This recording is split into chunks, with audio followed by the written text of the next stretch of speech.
हार्दिक स्वागत है। आज हम हिंदी विषय में गद्य पाठ 3 क्यों निराश हुआ जाए, उसके लेखक है हजारी प्रसाद द्विवेदी। उसका साहित्य प्रकार है निबंध लेख। उसका अभ्यास करेंगे। सबसे पहले हम लेखक का, निबंधकार का परिचय प्राप्त करेंगे।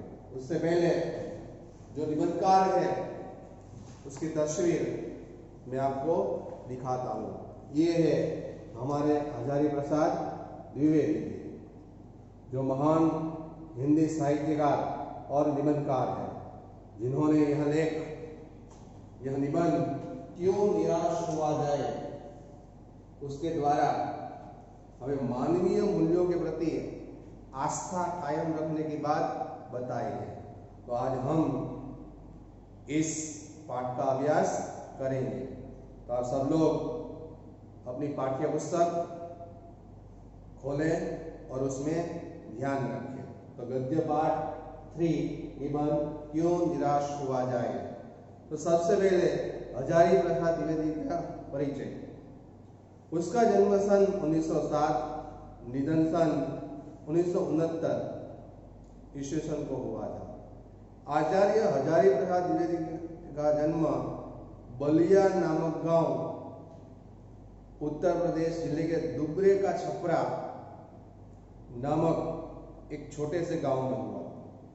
पारिवारिक परंपरा अनुसार उसने सबसे पहले संस्कृत का अध्ययन शुरू करके उन्होंने हिंदू काशी विश्वविद्यालय से ज्योतिषाचार्य की परीक्षा पास की।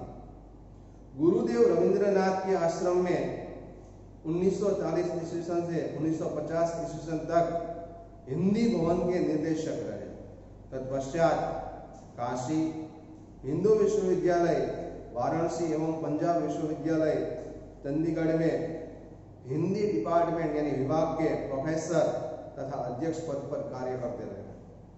भारत सरकार ने उन्हें पद्म विभूषण की उपाधि से सम्मानित भी किया है। हिंदी साहित्य जगत में द्विवेदी जी की एक निबंधकार, उपन्यासकार, समालोचक तथा शोधकर्ता, इतिहासकार के रूप में प्रचलित है। अशोक के फूल, विचार प्रवाह, कुटज, कल्पलता आदि निबंध संग्रह, बाण भट्ट की आत्मकथा, पुनर्नवा, चारु चंद्रलेख, अनाम दास का पौधा, उपन्यास तथा कबीर, सूरदास, हिंदी साहित्य का आदिकाल, साहित्य सहचर, हिंदी साहित्य उद्भव और विकास, ब्रैकेट में हिंदी साहित्य की भूमिका आदि आलोचना तथा इतिहास ग्रंथ है। प्रस्तुत लेखनी निबंध में हजारी प्रसाद द्विवेदी जी ने यह हमें समझाया है कि तत्कालीन भारतीय समाज में व्याप्त जो अनाचार, अत्याचार केवल बाहरी स्तर पर दिखाई देता है। वास्तव में आज भी लोगों के हृदय में जो मानवीय मूल्य है उसके प्रति आस्था कायम है। अपने जीवन में घटित कुछ घटनाओं के द्वारा बताया है कि हमें चाहे कोई भी दुख आ जाए, जीवन में निराश नहीं होना चाहिए, अपितु हमें जीवन के प्रति हमेशा आस्थावान, विश्वास बनाए रखना चाहिए। तो आइए पढ़ते हैं हजारी प्रसाद द्विवेदी जी की क्यों निराश हुआ जाए एक लेख यानी निबंध। तो आइए पढ़ते हैं उनका निबंध क्यों निराश हुआ जाए। तो सबसे पहला है निबंध के विशिष्ट बिंदु, आज का वातावरण कैसा होना चाहिए। तो लेखक कहते हैं मेरा मन कभी कभी बैठ जाता है। मन बैठना यानी निराश होना, यह मुहावरा है। तो लेखक कहते हैं मेरा मन कभी कभी बैठ जाता है यानी निराश हो जाता है। आजकल समाचार पत्र में ठगी, डकैती यानी लूटपाट, चोरी, तस्करी और भ्रष्टाचार के समान समाचार भरे रहते हैं। आरोप प्रत्यारोप का, एक दूसरे पर आरोप प्रत्यारोप करना का कुछ ऐसा वातावरण यानी माहौल बन गया है कि लगता है देश में कोई ईमानदार आदमी ही नहीं रह गया है। हर व्यक्ति को संदेह यानी शंका की दृष्टि से देखा जा रहा है। जो व्यक्ति जितने ही ऊंचे पद पर है उनमें उतने ही अधिक दोष दिखाई दिए जाते हैं। एक बहुत बड़े आदमी ने मुझसे एक बार कहा था कि इस समय सुखी व्यक्ति वही है जो कुछ काम नहीं करता है। जो कुछ भी करेगा उसमें सभी लोग कुछ ना कुछ दोष खोजने लगते हैं, ढूंढने लगते हैं। उसके सारे जो अच्छे गुण हैं उसको भुला दिए जाएंगे और दोषों को बढ़ा चढ़ाकर दिखाया जाने लगेगा। आज कुछ ऐसा माहौल यानी वातावरण बना हुआ है। तो दोष कवि कहता है, लेखक कहता है, दोष किस व्यक्ति में नहीं होते। यही कारण है कि हर आदमी दोषी अधिक दिख रहा है, गुणी कम या बिल्कुल नहीं। स्थिति अगर ऐसी ही है तो निश्चय ही यह एक बहुत बड़ा चिंता का विषय है। क्या यही भारतवर्ष यानी देश है जिसका सपना तिलक और महात्मा गांधी जी ने देखा था। तिलक यानी बाल गंगाधर तिलक, रविंद्रनाथ टैगोर और मदन मोहन मालवीय का महान संस्कृत सभ्य संस्कारी भारतवर्ष यानी देश किसी अतीत यानी भूतकाल के गहर में डूब गया। आर्य और द्रविड़, हिंदू और मुसलमान, यूरोपीय और भारतीय आदर्शों की मिलन भूमि महामानव समुद्र क्या सूख ही गया है। देखो कहते हैं, मेरा मन कहता है ऐसा हो नहीं सकता। हमारे महान मनुष्यों के सपनों का यह भारत है और रहेगा।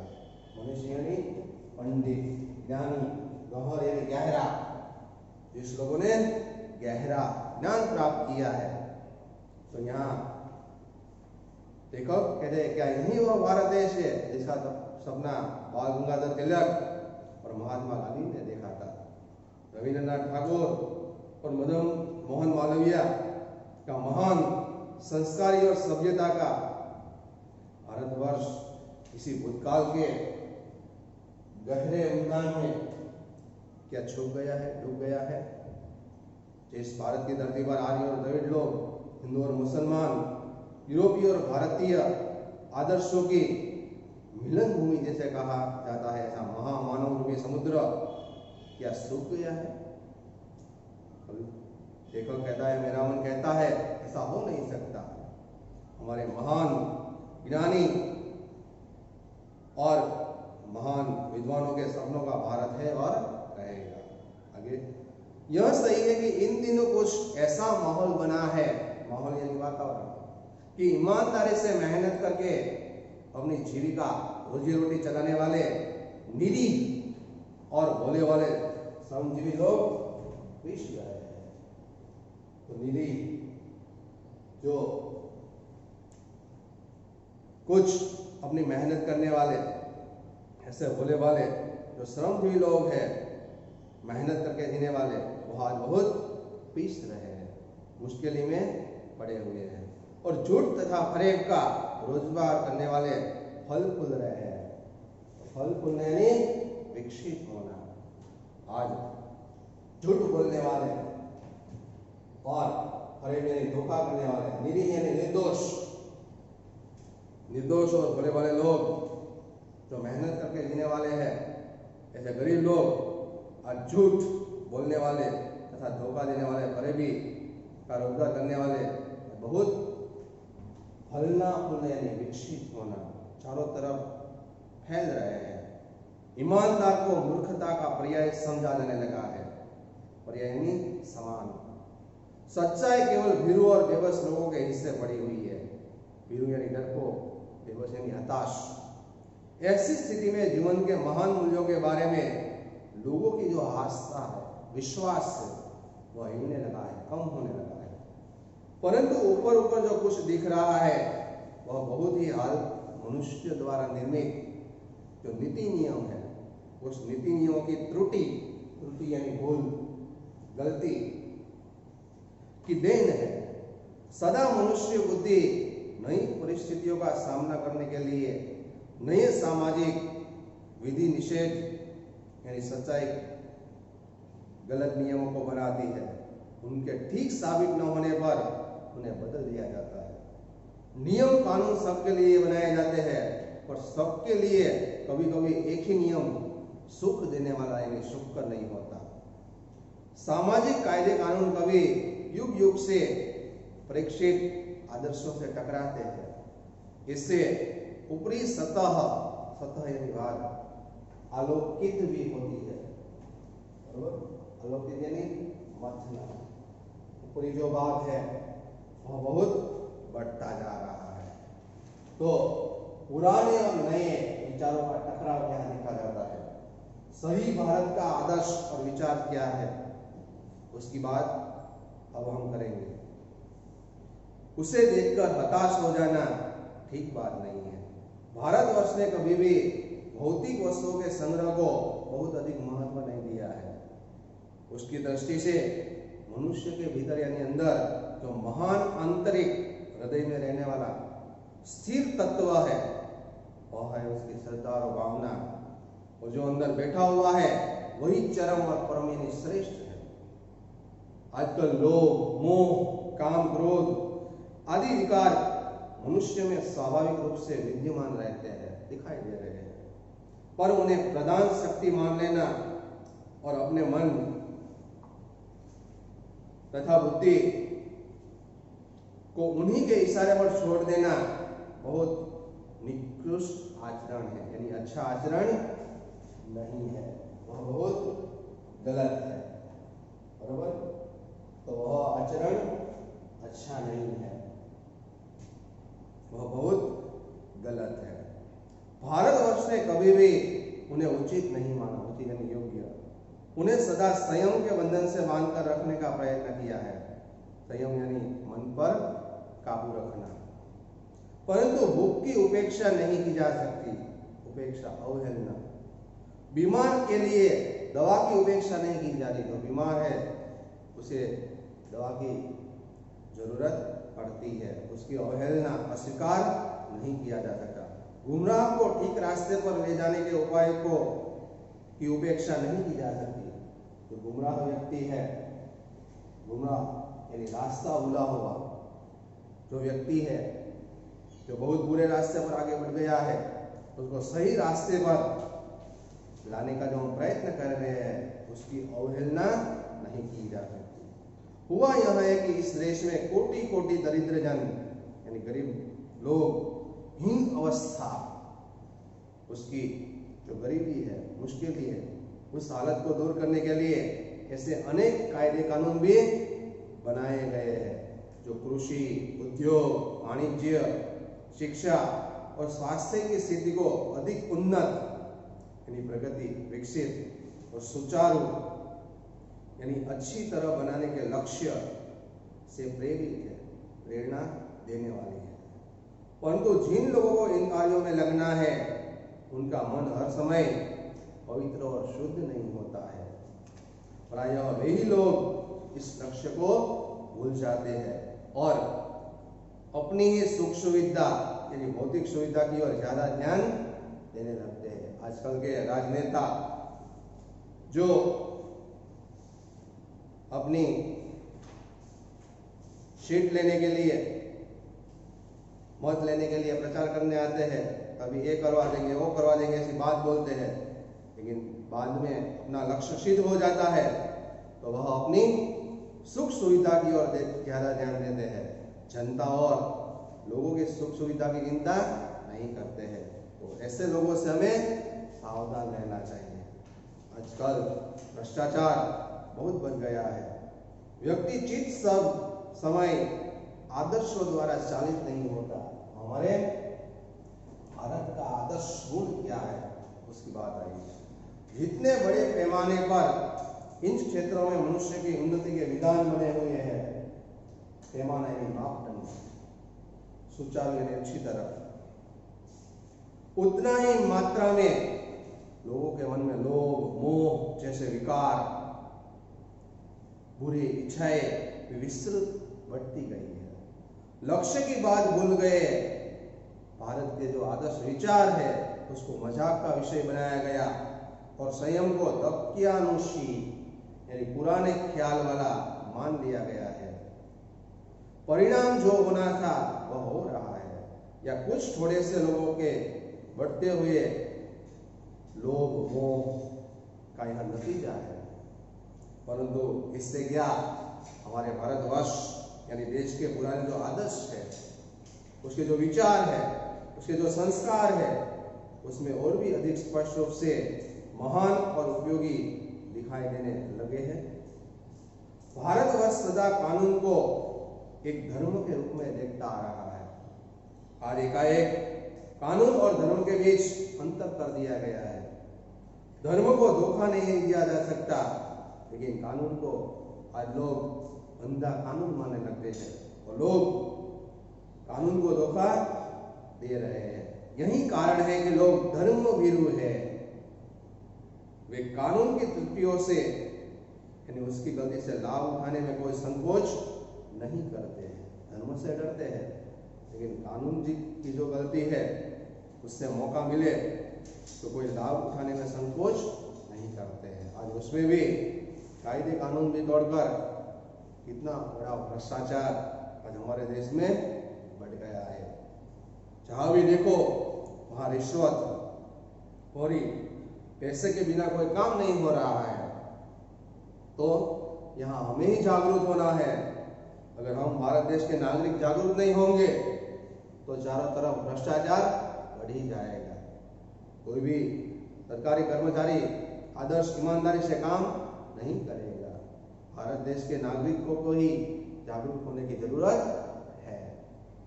भारतवर्ष सदा कानून को धर्म के रूप में जो देखता है वो बात सही है, लेकिन जो कायदे कानून है उसका भी पालन हमें करना चाहिए।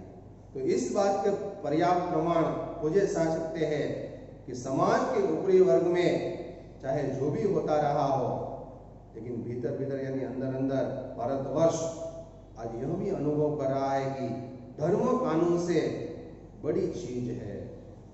अब भी लोगों में सेवा, ईमानदारी, सच्चाई और आध्यात्मिकता के मूल्य गुण बने हुए हैं। वे दब अवश्य गए हैं, लेकिन नष्ट नहीं हुए। हमें वह बाहर निकालने हैं। आज भी वह मनुष्य से प्रेम करता है, भारतीय महिलाओं का सम्मान करता है, झूठ और चोरी को गलत समझता है, दूसरे को जो चोट पहुंचती है उसकी पीड़ा पहुंचाने को उसे पाप समझता है, दूसरे की पीड़ा को अपनी पीड़ा समझता है और उसकी मदद करता है। हर आदमी अपने व्यक्तिगत जीवन में इस बात का अनुभव करता ही है। समाचार पत्रों में जो भ्रष्टाचार के प्रति इतना आक्रोश है, विरोध है, वह यही साबित करता है कि हम ऐसी चीजों को गलत समझते हैं और समाज से ऐसे जो तत्व है उसकी प्रतिष्ठा उनके प्रति कम करना चाहते हैं, जो गलत तरीके से धन या मान संग्रह करते हैं। ऐसे लोगों को हमें सही रास्ते पर लाना चाहिए। दोषों का पर्दाफाश करना कोई बुरी बात नहीं है। तो पर्दाफाश करना यानी भेद खोलना। अगर कोई अवगुणी व्यक्ति है तो उसके दोष का भेद खोलना कोई बुरी बात नहीं है। बुराई यह मालूम होती है कि किसी के आचरण के गलत पक्ष को उद्घाटित करते समय उसमें रस लिया जाता है। उद्घाटित करना यानी लोगों के सामने रखना। और दोषोद्घाटन को एकमात्र कर्तव्य मान लिया जाता है। लोगों के दोष, उसके अंदर जो सही गुण है उसको हम नहीं देखते हैं, उसके दोष बाहर निकालते हैं। यह एकमात्र अपना कर्तव्य है, यही हम मान लेते हैं। यह बुरी बात है। बुराई में रस लेना बुरी बात है।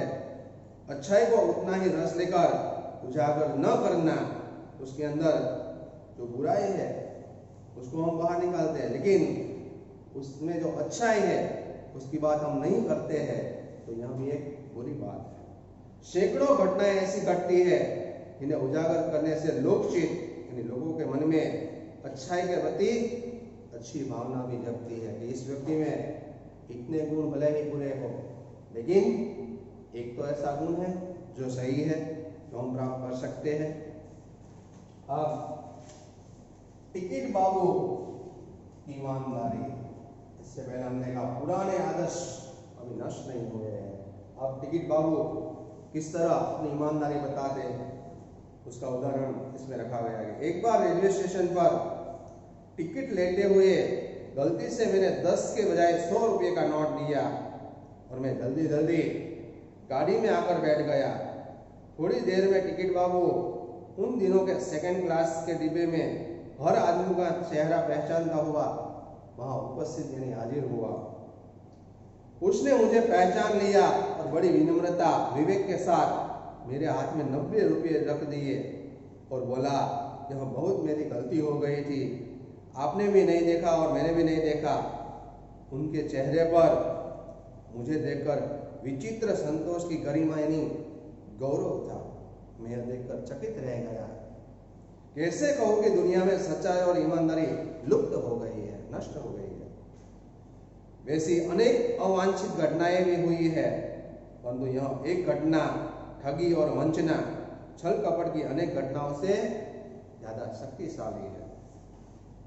एक दूसरी भी एक बात है कि एक बार मैं बस यात्रा कर रहा था, मेरे साथ मेरी पत्नी और 3 बच्चे भी थे।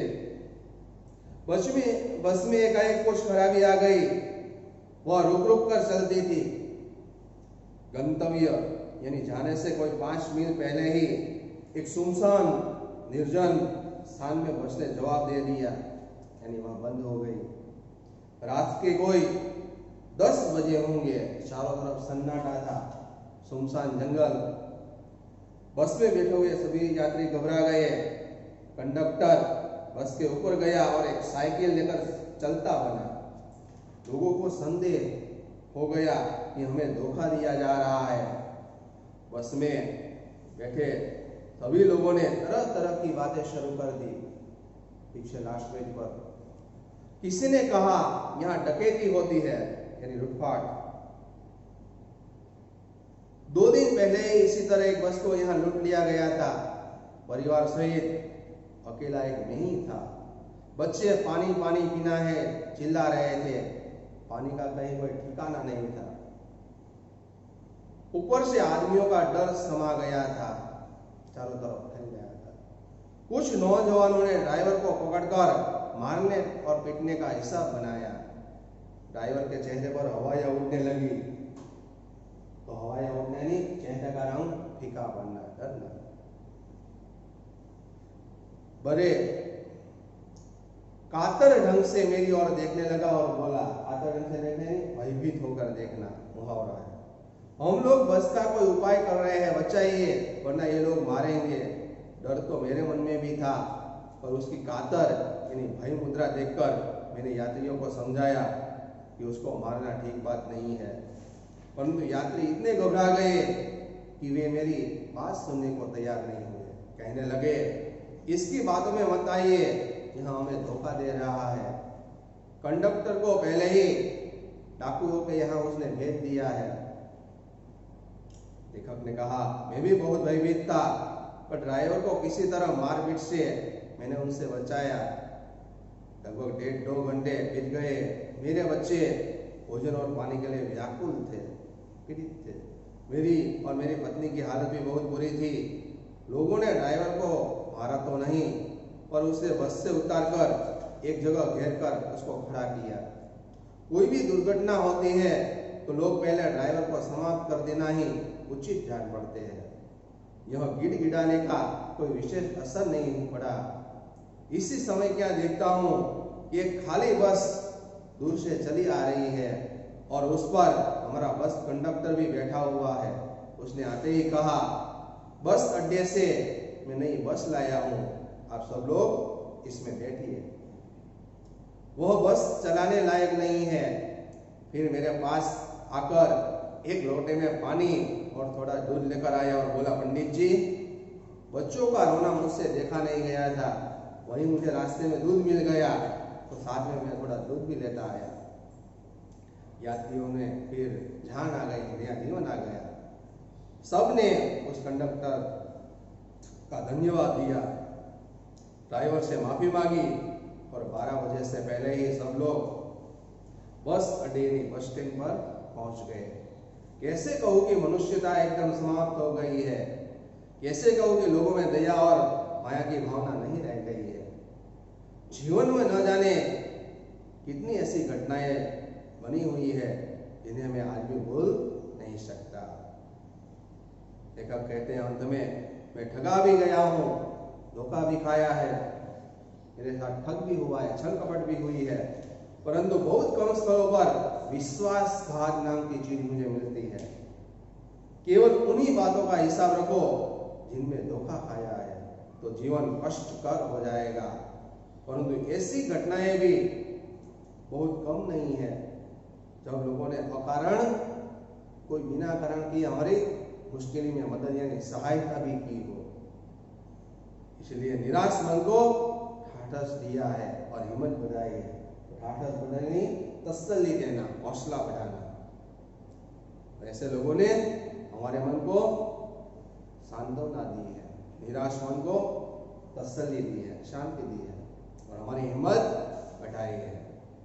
कविवर रविंद्रनाथ ठाकुर ने अपने एक प्रार्थना गीत में भगवान से प्रार्थना की थी कि संसार में केवल नुकसान ही उठाना पड़े, अगर धोखा ही खाना पड़े तो ऐसे अवसरों पर, अवसर यानी मौका, हे प्रभु मुझे ऐसी शक्ति दो कि मैं तुम्हारे ऊपर कोई संदेह ना करूं, शंका ना करूं। मनुष्य की बनाई विधियां, नीति नियम गलत नतीजे तक पहुंच रही है तो इन्हें हमें बदलना होगा, सही रास्ता दिखाना होगा। वस्तुतः आए दिन इन्हें बदला ही जा रहा है, लेकिन अब भी आशा की ज्योति बुझी नहीं है। आशा की ज्योति बुझना नहीं, मरना, नष्ट नहीं हुई है।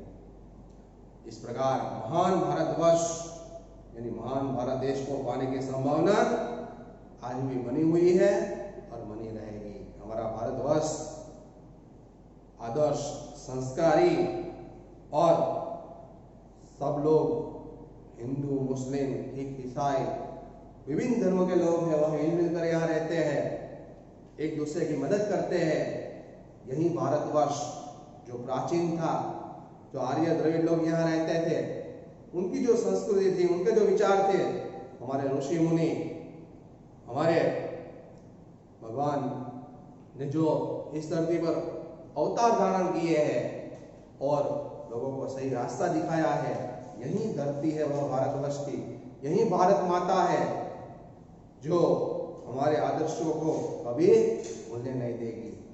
इसलिए हे मेरे मन, तुम्हें निराश होने की जरूरत नहीं है।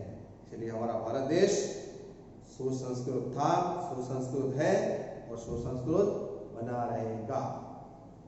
तो अब हम यहाँ जो दिए हुए शब्दार्थ है, पहले वह देख, तस्करी तो चोरी, प्रत्यारोप तो प्रति आरोप लगाना, संदेह तो शंका, दोष तो अपराध। यहाँ पाठ में आए हुए शब्दार्थ है। अतीत तो भूतकाल, गहर तो गहरा, मनीषी तो ज्ञानी पंडित, माहौल तो वातावरण, जीविका तो रोजी, निरीह तो निर्दोष यानी भोला वाला, फरेब तो धोखा, भीरू तो डरपोक कायर, त्रुटि तो भूल गलती, विधि निषेध तो कोई काम करने या न करने का निर्देश, फिर संयम तो मन पर काबू, उपेक्षा तो अवहेलना, गुमराह तो रास्ता भूला हुआ व्यक्ति, वाणिज्य तो व्यापार, सुचारू तो अच्छी तरह, पैमाना तो मापदंड, दक्यानुष तो पुराने ख्याल यानी विचार वाला,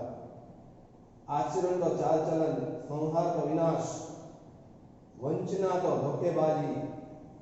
उसके बाद कुछ मुहावरे भी यहाँ दिए हुए हैं। मन बैठ जाने की उदास होना, फलना फूलने की विकसित होना, जो आपके पाठ के अंदर दिए हुए हैं। पर्दाफाश करने की वेद खोलना, चेहरे पर हवाएं उड़ने की चेहरे का रंग फीका पड़ना, कातर ढंग से देखना तो भयभीत होकर देखना, ठाढ़स बनाना तो तसल्ली देना, ज्योति बुझना तो मरना। तो यहाँ थे मुहावरे। यहाँ कुछ प्रश्न भी दिए हुए हैं। जो प्रश्न पूछे गए हैं कि आज हर व्यक्ति को संदेह की दृष्टि से क्यों देखा जा रहा है? आज हर व्यक्ति को संदेह की दृष्टि से क्यों देखा जा रहा है? क्योंकि आज कुछ ऐसा वातावरण बना हुआ है कि लोग एक दूसरे पर आरोप प्रत्यारोप कर रहे हैं। देश में कोई ईमानदार आदमी ही नहीं रह गया है, इसलिए हर व्यक्ति को संदेह की दृष्टि से देखा जा रहा है। जीवन के महान मूल्यों के प्रति लोगों की आस्था क्यों हिलने लगी है? तो जीवन के महान मूल्यों के प्रति लोगों की आस्था इसलिए हिल गई है कि आज सच्चाई, भीरू और बेबस लोगों के हिस्से पड़ी हुई है। इसलिए जीवन के महान मूल्यों के बारे में लोगों की आस्था हिलने लगी है। कौन कौन से विकार मनुष्य में स्वाभाविक रूप से विद्यमान है? तो काम, क्रोध, लोभ, मोह ऐसे विकार मनुष्य के रूप में विद्यमान है। इन विकारों पर हम किस प्रकार विजय प्राप्त सकते हैं? तो इन विकारों पर हम आत्म संयम रख के इन विकारों पर काम, क्रोध, लोभ, मोह ऐसे विकारों पर हम आत्म संयम रखते और अपने मन पर काबू रख के हम उस पर अपना प्राधान्य और आंतरिक तत्व स्थिर रख के हम उस पर आत्म संयम की भावना रख के हम उसमें सदा उसकी उपेक्षा ना करें, उसकी अवहेलना ना करें और अपने मन पर दृढ़ विश्वास करके ऐसे बुरे विकार अपने मन पर न आए और हमारा मन हमेशा पवित्र रहे और हम लक्ष्य को ज़्यादा आगे बढ़ाए। अगर ऐसा ध्यान रखेंगे तो यह विकार हमारे मन में कभी उत्पन्न नहीं होंगे। तो विद्यार्थी मित्रों, होमवर्क में मैं आपको कुछ प्रश्न दे रहा हूं जो आपको करना है। उससे पहले कि आज आदर्शों को मजाक और स्वयं को दक्यानुशी मानने का क्या परिणाम हुआ है? बराबर, आज हमारे जो आदर्श है, जो विचार है, उसको पुराने ख्याल वाला मानने वाले जो लोग हैं, उन लोगों में जीवन में निराशा जैसी जो चीज है उसके मन को सांत्वना देकर, उसकी हिम्मत बढ़ाकर हमने लोगों के जीवन में नए प्राण, नया आत्मविश्वास, नई हिम्मत बढ़ाई है, जिसके कारण आज लोग आदर्श को मजाक और संयम को दक्यानुशी मानने का जो परिणाम है उसको बहुत ही अच्छी तरह से भूल चुके हैं। और आज लोगों में नई हिम्मत, लोगों में नए प्राण, नई आत्मविश्वास की ऐसी भावना बनी हुई है कि आज भी लोगों में ऐसा मूल्य है कि लोग एक दूसरे की सहायता करते हैं, उसकी मदद करते हैं और उसकी हिम्मत बढ़ाते हैं। आत्मविश्वास, संयम, हिम्मत की भावना के कारण लोगों का मन आज भी मजबूत है। महान भारतवर्ष को पाने की संभावना बनी हुई है, बनी रहेगी। कहने के पीछे लेखक का क्या संदेश है?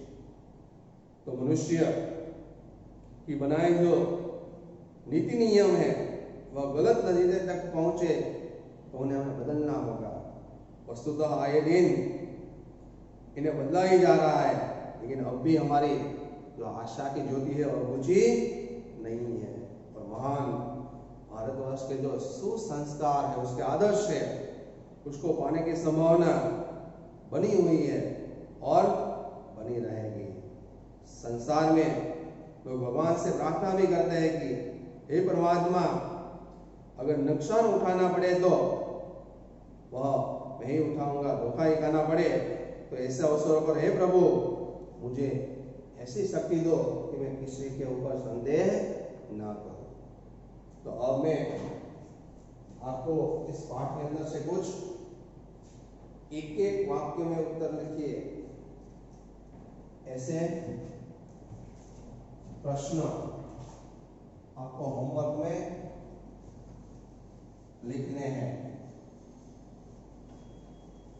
तो प्लीज नोट डाउन, अपनी नोटबुक निकालिए और उसमें लिख लीजिए।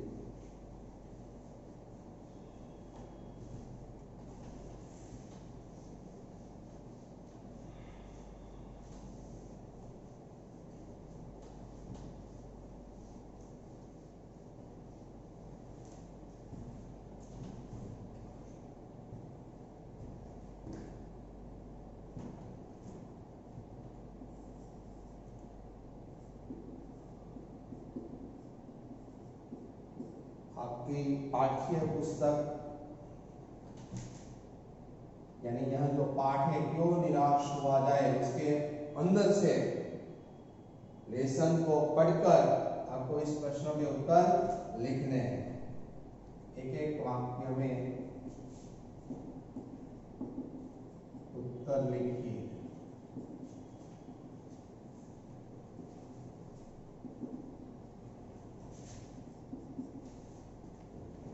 आज समाचार पत्र में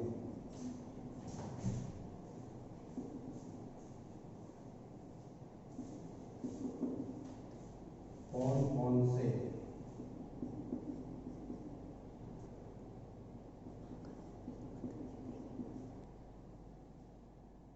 तो यह होमवर्क आपको रात को 8 से 9 बजे के बीच एक एक वाक्य में उत्तर लिखिए।